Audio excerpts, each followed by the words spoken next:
Hi Yvonne, thanks so much for coming to Leeds Uni today. So tell me a bit about yourself, like where are you from and what do you do? Okay. My name is Yvonne. I'm a medical doctor. I'm currently taking a year out of my training to sort of start this project with the Orchid Project charity.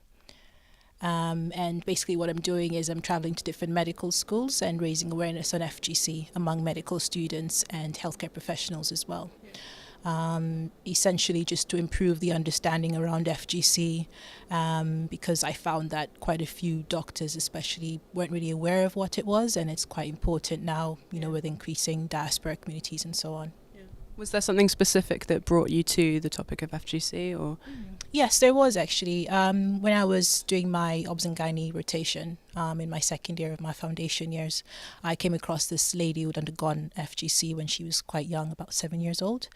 And she came into the hospital. She was in labour. It was quite a difficult labour. So after I spoke about this case with my colleagues, I realised that it's only a handful of them actually knew what FGC was, and a lot of them were really uncomfortable with actually speaking about it with a patient. And I found this quite odd because, as healthcare professionals, this is something that we need to be aware of.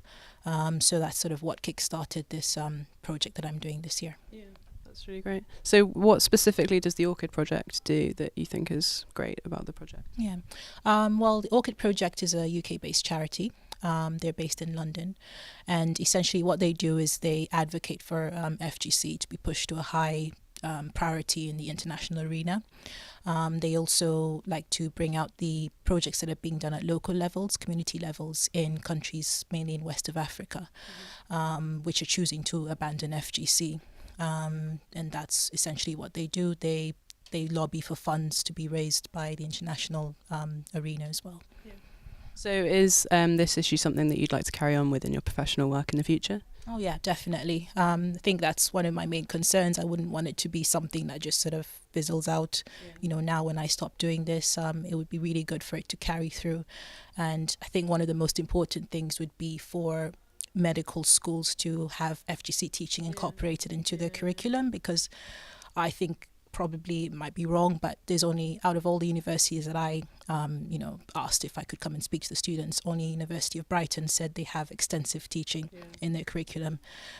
So it's good that all these other universities I've spoken at were interested and were keen to have the students know about this, but I think it needs to be something that's more sort of higher up on their agenda and a more sort of concerted effort to teaching it.